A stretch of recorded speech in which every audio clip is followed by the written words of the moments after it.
Days away from the start of the NBA season, and you know what that means. The Jump's previously on segments are back. It's like when your favorite TV show returns from hiatus, but catch up on everything that's happened since the last time you saw them. So now, it is time for Previously on the Golden State Warriors.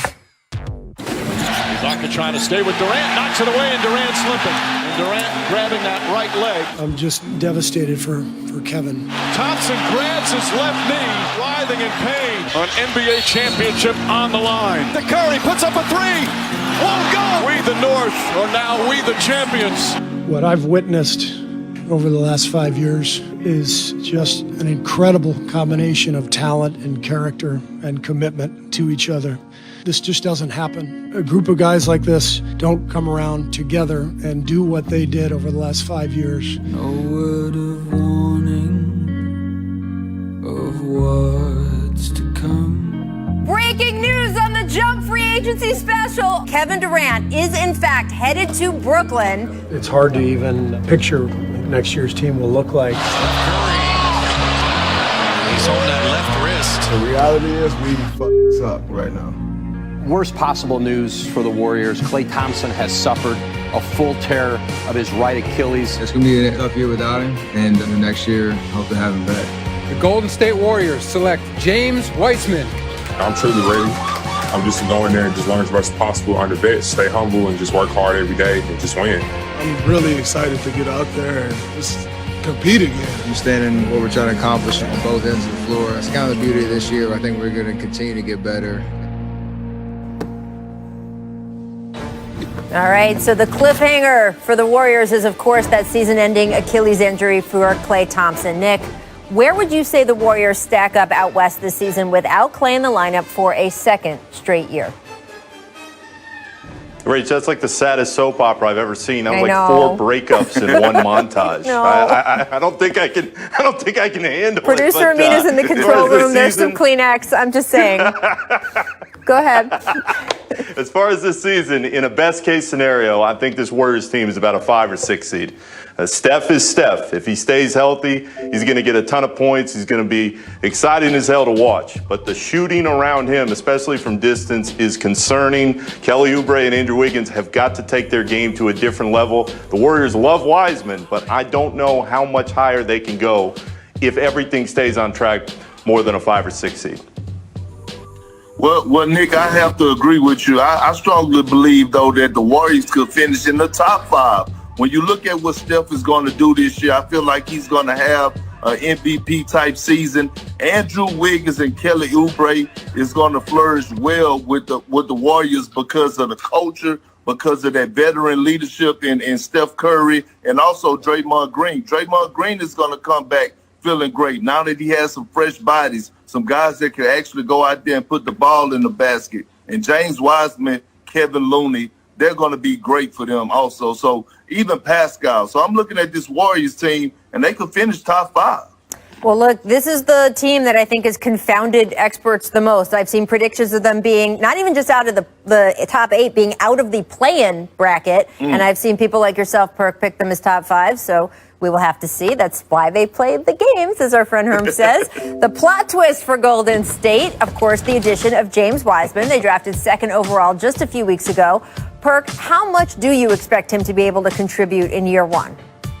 He's going to contribute a lot. One, he's already NBA ready, in my opinion, Rachel. Yes, I haven't seen him play, but from him being around Mike Miller and Penny Hardaway, now he's able to come into an organization that has a great culture, that has a great coaches in Ron Adams, Steve Kerr, Mike Brown. And then then he's able to learn from a Draymond Green, who has one of the highest basketball IQs in the game today.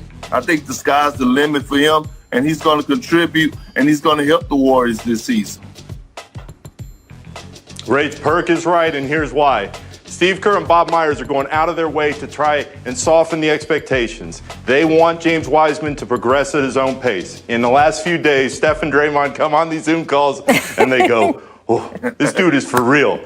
He is a monster. They don't talk like that about guys they don't think can be great. They believe Wiseman can be great right away, and the Warriors are expecting really big things from him this season. Yeah, I really love this pick for them. I didn't think it was I guess we can't trade the pick. I guess we'll pick him. I was talking on draft night. I think this is a good move for them. And who knows, in a couple of years, you guys could all be playing this tape. I could end up being totally wrong, but I like it. I am hopeful for what he can do there with Golden State. And I think it's a great example, too, of the organization really making a difference in what this kid's development can be. All right, so we can put up the schedule. We want to tell Warriors fans what they need to binge watch this season. We got the first half so far, and we are all pumped for their Christmas Day showdown with the Bucks on ABC. Steph Curry said, I guess I have to find some things to do on Christmas in Milwaukee. Yes, you do, Steph. Nick, what are your expectations for their opening night matchup with KD, though, and the Nets? There is going to be a lot of emotion. It's going to be tough for both sides because of what transpired at the end. But, Rach, I'd say this. In covering that team and being around Steph and Draymond the last year and a half, always, there was a ton of respect for KD. And it didn't end the way anybody wanted it to, but there is genuine love between all those guys and Clay because they know what they accomplished. So it is kind of weird after seeing the breakup. You're looking on the other side. You fit better there. But in the end, I think all these guys have an appreciation of what they accomplished, and you'll see that in how they speak to each other after that game. Mm-hmm. I agree with you, Nick, but I expect a competitive game. I expect Kevin Durant and Draymond Green to be talking noise, and I expect Steph Curry to go off. I expect Kevin Durant to have a great game. I expect a lot of chitter-chatter. All that soft stuff that's over with now, Nick. They're going to go out and compete against each other. It's not no more that friendly stuff no more. The respect there, but I feel like KD has something to prove to the Warriors. Steph has something to prove to KD. Draymond Green has something to prove to KD. Hey, I'm waiting on this game. I agree it's going to be competitive. And we know Kyrie. How these... and Kyrie. We know Kyrie's the cayenne pepper and everything. We know how these guys are on the court, so of course it's going to be a tough competitive game. But I do think it is important to remember how things ended with Kevin and the Warriors is so different from how they ended with the Oklahoma City Thunder. Steph Curry was on an international trip, stopped in New York to spend time with Kevin on the day that Kevin announced he was joining another team. That is how that transition happened. You are not going to get the same thing on this opening night that we did when, say, Russell Westbrook walked into the arena, right? Remember in Oakland with the little thing on, the photo vest, the whole nine. So we're not going to get that with this game, but I do agree, Perk. We will see plenty of action on the court. All right, finally, spoiler alert time. Caesars William Hill giving the Warriors the 5th best odds of winning the West. So, Perk, that's more in your line. What are your predictions for their regular season? Forget the playoffs. What do you think the regular season is going to be like, especially in that deep Western Conference?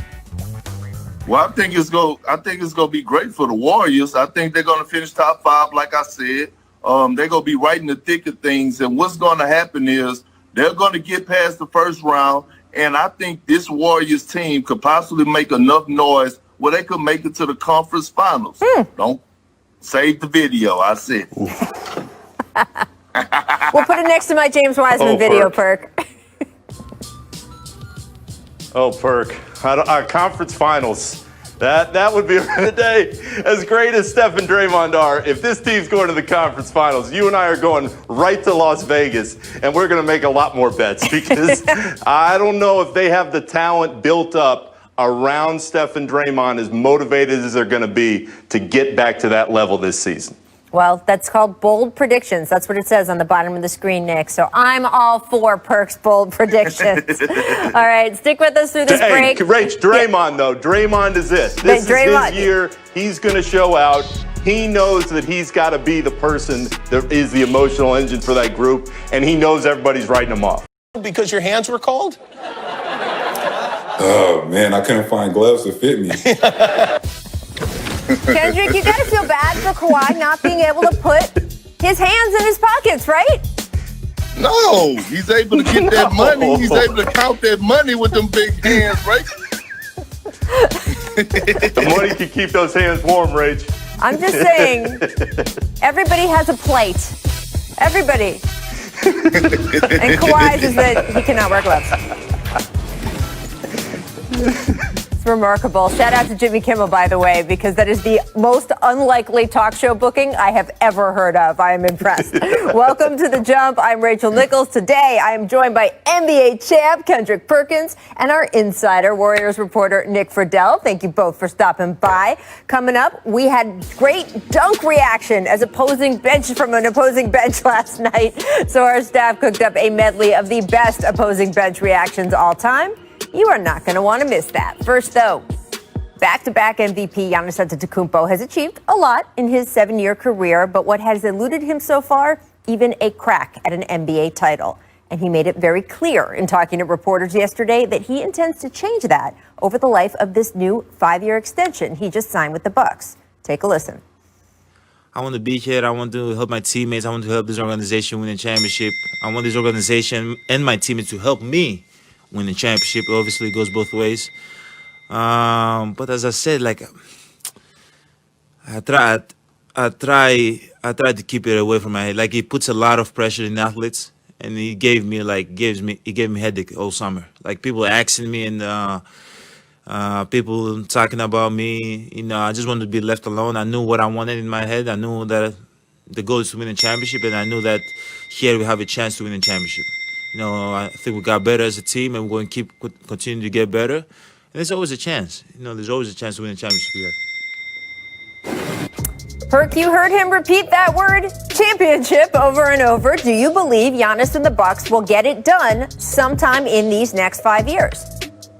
Yes, I do. Look, I think Giannis keeps getting better every year, Rachel, and he's going to keep getting better. And right now, with Giannis re-signing in Milwaukee, I truly believe that it is eye candy to other free agents that are going to become free agents in the offseason, and they're going to want to come play with Giannis. It's not necessarily moving to Milwaukee, but they're going to want to come to play with Giannis because they feel like they could win a championship if they're alongside of him.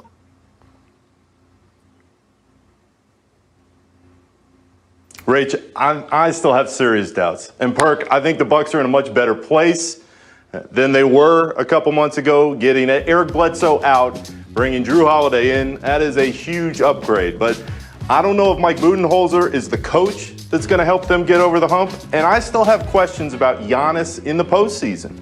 When you watch Giannis against the Miami Heat, and they built that wall, and Jimmy Butler's on him, and Bam Adebayo's on him, I just don't know, even with this move over the last couple of weeks, if they have enough on the roster right now. I've always loved Giannis. I think he can get better. Chris Middleton is a hell of a player. But unless Holiday can raise the level of his game to a different point than we've seen, I still don't know if Milwaukee can both get into the finals out of the East and then get whoever comes out of the West. That's really such an important point about getting to the finals at all, because Kevin Durant is in the conference now.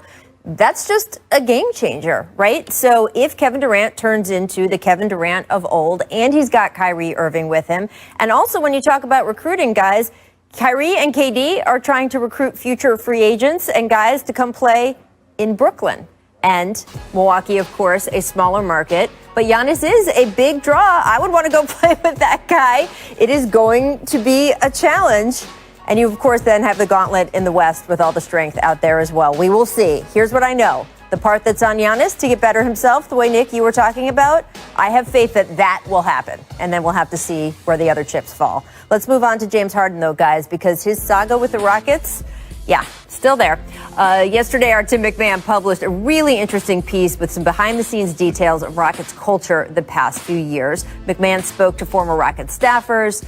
And look, none of this is a big shock, right? A former Rockets assistant coach said of Harden, quote, "We knew who the boss of the organization was. That's just part of the deal was when you go to Houston. The players, coaches, GM, owner all know."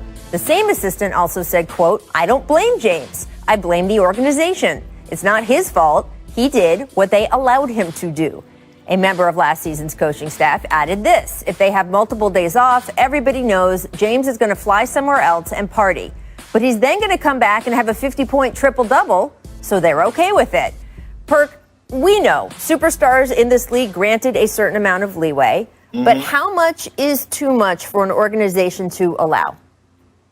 Well, here's the thing, Rachel, is that James Harden is grown. Last time I checked, he's a grown man. So just because they gave him, those type of superstar privileges, that don't mean it was the Rockets' fault. This is done all around the league when superstars get privileges. It's James' fault that he abuses the privileges and goes above and beyond. What was the Rockets supposed to do?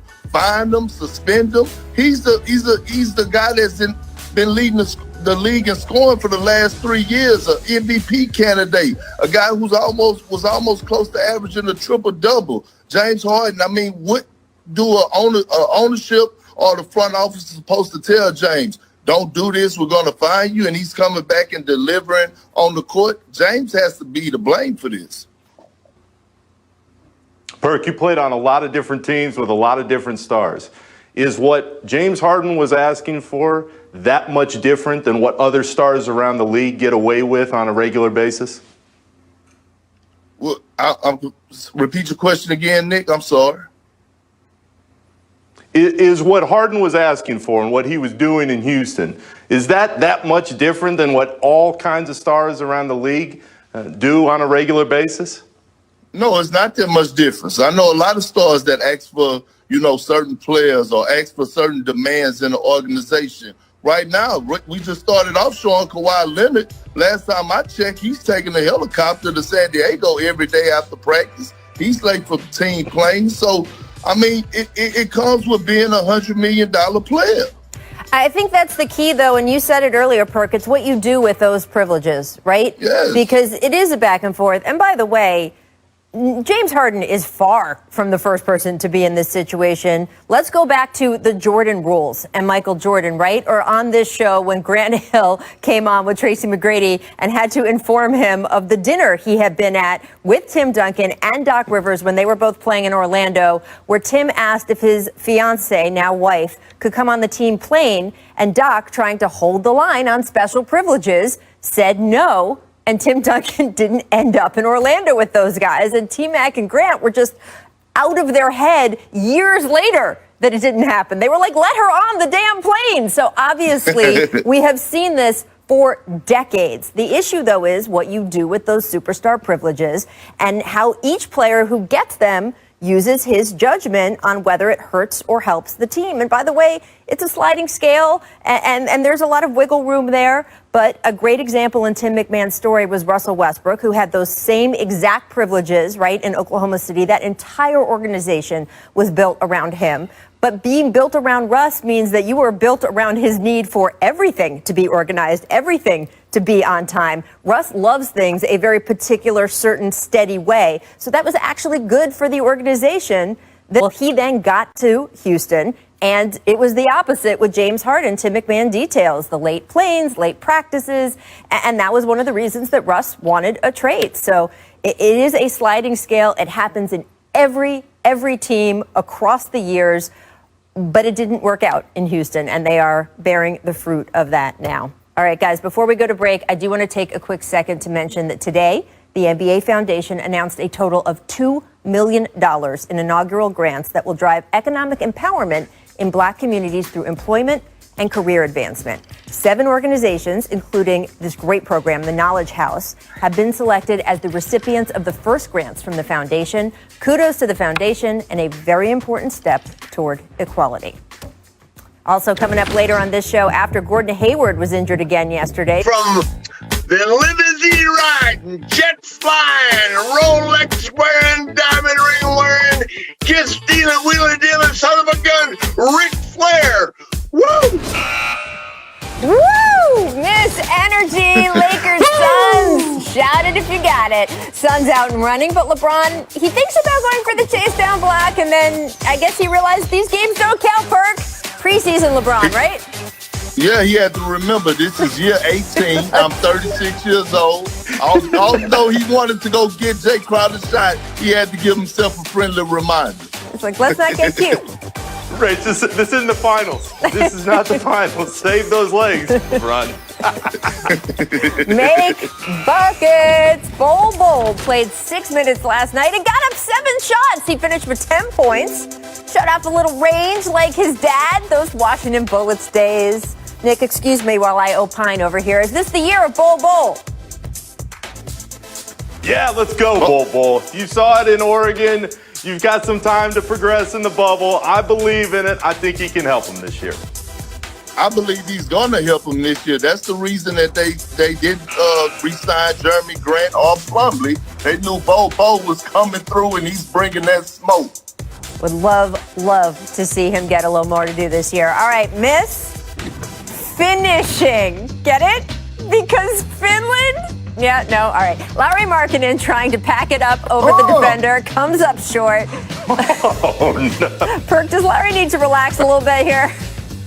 Oh, I love it. I love it. This is setting the tone for the preseason, setting the tone for the season. I love it for this young Bulls club.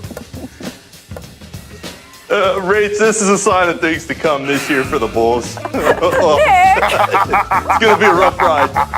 It's going to be a rough ride this year. Make weight room. Let's stay with Bulls Thunder. Daniel Gafford dropping the shoulder, moves the defender, and then he packs it. Now check out the bench. Little subtle reaction there for the opponent. Well, yeah, okay, he's not on our team. Okay. Nick, you excited about this young man? Rach, any Bulls highlight is a good thing. So, yeah. let it happen. Let it happen for Gafford now.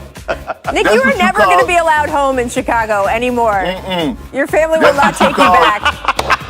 That's what you call daddy ball right there. There's a long list of people that won't let me in, Rach. That's true. Actually, that is true. That's true. It's not exclusive. All right, time to run it back to the best opposing bench reactions ever. You know when you're not supposed to cheer, but you got to cheer. 2001 Vince Carter windmills at home against the Clips. You gotta give your props for that. Whew. I feel like Vince Carter invented the windmill. Like, he used to do it on the regular so much. It felt like he invented it. 2012, Gerald Green skying. Look at that. That's when you know. That's when you know. When everybody's going crazy on both benches and trying to hide it, that's when you know you've done something 91, right. Michael Jordan puts it in reverse. Now, he did that a lot to opposing benches. I'm not even going to blame anyone. Right? If you're the Nets, what are you supposed to do? You know, we had a rule, though, Rachel. We couldn't give that type of action when I was on the Celtics if it was an opponent that did that. People do. Gerald Henderson here going up and over Dwight Howard, and even the Lakers. Yeah. There you go. And 1985, Larry Legend dropping 60 against Atlanta. And the Hawks bench was just going crazy the whole time.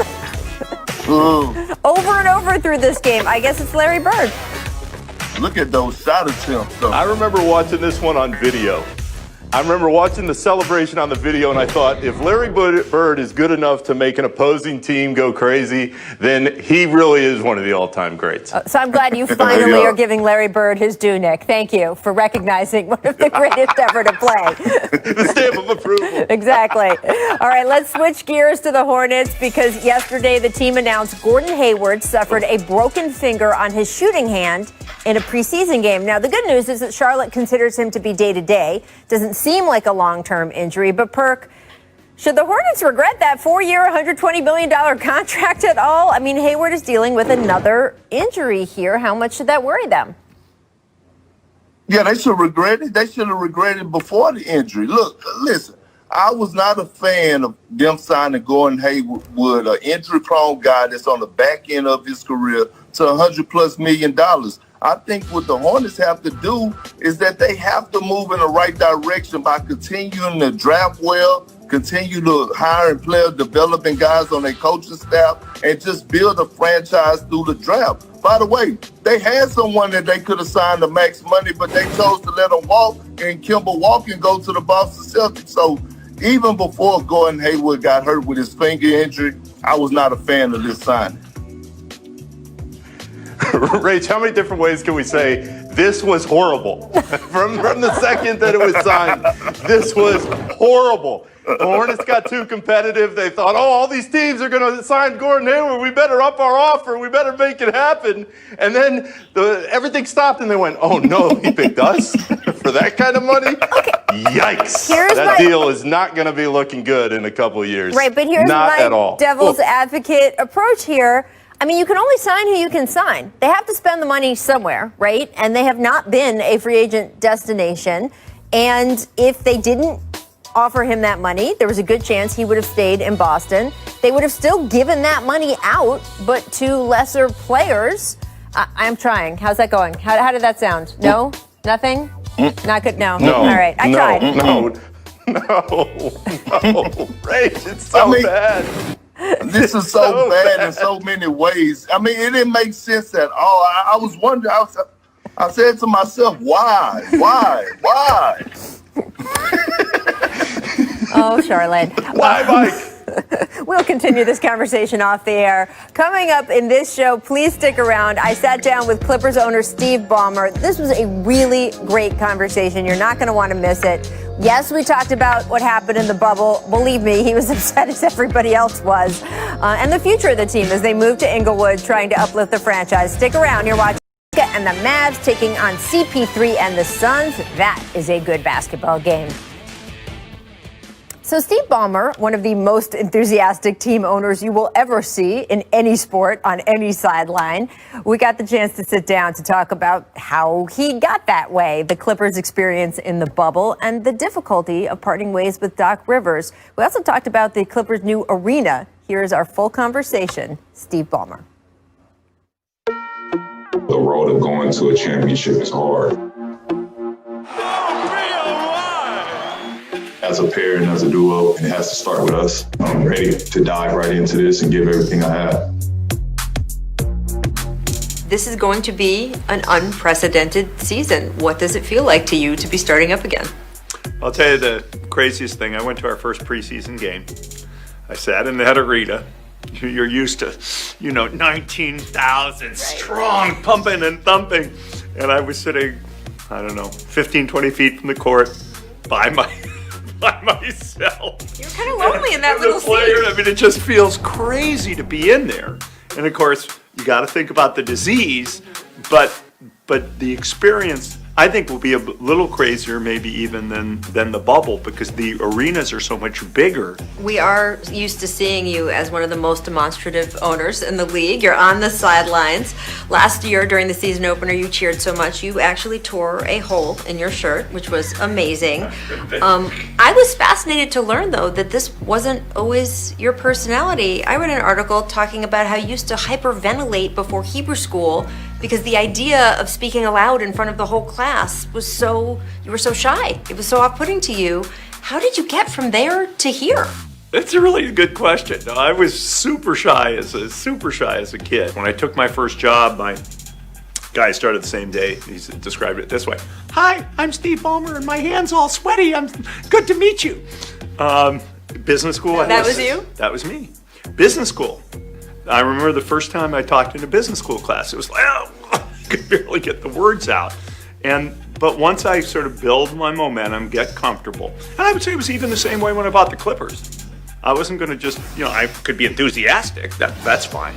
But, I had to learn my rhythm with the players. I had to learn my rhythm with the coaching staff. They all flow pretty freely now. But yeah, I was a little shy to start that too, Rachel. It's been such a short off season. The bubble is very fresh. Patrick Beverley had a quote the other day. He said, "Everyone around here is pissed off, which is good." Do you get that same sense? Yeah, I mean, look, nobody liked the way our season ended. Nobody did. There's no antidote. Just being randomly angry doesn't do anything. It's crazy. I think there's a variety of ways people deal with adversity. One is to go put your head in the sand and deny. One is to, get timid. That's not our guys. I think our guys say, okay, we're not happy, but we're all about getting better. How do we get better? How do we get better? How do we get better? You didn't experience what happened in the bubble from afar. You were down in Orlando for weeks and weeks at a time leading up to that Game 7 in the second round. What did it feel like for you to be sitting in the building and watching those last minutes tick off the clock. I missed not 1 minute of anything in the bubble until the last 40 seconds, and I just couldn't stand it. I got up 40 seconds. Did you leave into the concourse? 40 seconds, I left, and then I saw the Crockies, and I went over and congratulated them, and the game ended. Coaches are the fall guy, and sometimes it's not warranted. Steve Ballmer decided we need a fresh start, and look, that's a brave, bold move. Paul George and the Clippers have agreed to add 4 years to his contract. Last season didn't end. The playoffs didn't go the way they wanted them to go, and certainly there's a lot on Kawhi Leonard and Paul George with a new head coach in Ty Lue to get this figured out. I'm interested, especially your approach to this, because you come from the tech world, you helped build Microsoft. How did that experience affect the way you approached the NBA team, especially this offseason? In the tech world, you have version updates. Okay, what's a version update? Well, we can do a major upgrade in the summer, and we can do a minor upgrade at the trade deadline. Right. So you think about things in a little bit different perspective. Sports is more final. Tech, you can say, oh, we'll improve the product next release. Oh, every 24 seconds. You know how you stand. Every game, every season, and there's no, hey, I'll make it up in the future. Mm-hmm. It's all even more accountable. Doc Rivers had been with the team since you bought it, and really a key point of contact for you. How hard was it to decide you guys should part ways? That was very hard. I mean, Doc, I would call my mentor in the league. I don't know what it's like for most people when they first come in and as governors, but I didn't know what I was doing. I learned more from Doc than I did from anybody else, and I really appreciate his mentorship. But it was time. It was time to try something a little bit different. And I respect Doc a ton. I like Doc a ton. I learned a ton. And except when the Clippers play the 76ers, I wish them a lot of luck. You're also trying to improve the team by building a new arena. Why is it so important to you that you have your own place? We need our own home. I mean, this is a crazy place. People who spend time in LA, fine. I grew up in Detroit and Seattle. There was one Pistons. There was one Supersonics. There was no contention to be the basketball team in town. Well, here there is. We need our home, our identity, our personality. And I will say, you didn't ask the state or city for money. You guys are spending the money for this. Do you feel it's going to fundamentally change who the Clippers are in Los Angeles? I think it takes a lot of things for us to fundamentally change who we are. I mean, not any one thing. I think it'll be another significant milestone. But we've got to win. I mean, the arena too. But, people want, it's winners that transform the legacy of the team, what the team really stands for. And it'll be a step. But the big step, we'll be getting our hands on one of those pretty little trophies. Thanks so much to Steve Ballmer for his time. I thought that was exceptional. I really enjoyed that conversation. And Perk, I love the accountability that he took, right? He was like, no, the arena's going to be nice. It's all good. Contracts are nice. We have to win. Do you think that he's right that winning a title can change the perception of the Clippers overall? Do you think it's really the only way that can happen? Absolutely. Look, LA and Boston are similar. They're not selling for the conference titles or 60-win seasons. They want championships. The Los Angeles is spoiled, and it's because of the Lakers. But Steve Ballmer is right in another instance. They have to win because they have to worry about Kawhi Leonard. He hasn't signed a contract extension yet, and here he is. He's going to be coming up with a player option after this year, so he's right. They have to win, and they have to win big. Rich, first of all, the interview was great, but watching Ballmer try to stay calm is like watching Tibbs try not to run like a maniac up the floor and keep his mask on. I miss a world where Ballmer is screaming like a maniac and telling you the Clippers are fantastic, and when Tibbs is flying F-bombs all over the place. So that will make me feel like the league is back. Right. But more to the point of the question, absolutely the Clippers have to win a title. It's the only way they can change the narrative. They've got the talent on the roster. Ty Lue has won before. They have the pieces. I just don't know if they're better off right now than they were a year ago, because I feel like everything was lined up for them to win right away. And now everything's a little shuffled. I understand why they made the move, but I'm not buying them being able to get to the top this season. Well, we'll see, right? I mean, the Heat certainly were not expected to get to the NBA Finals. That's the best thing about this sport. We don't know I was going to say October, but it's December, but this year, whatever. We don't know in the preseason what is going to happen. I love the part where he talked about being shy. That blew me away, that he said that he used to hyperventilate before he had to even speak in class. And now, look at him. I can certainly say the Clippers are better off than they were 6 years ago when he bought them. Absolutely. What an evolution for that team, and that journey continues. Thank you very much to Steve for sitting down with us. Coming up, we're going to talk a little Steph Curry. So much on his shoulders this season, especially without Klay Thompson. Where do the Dubs stack up in the West? Hey, good thing we have our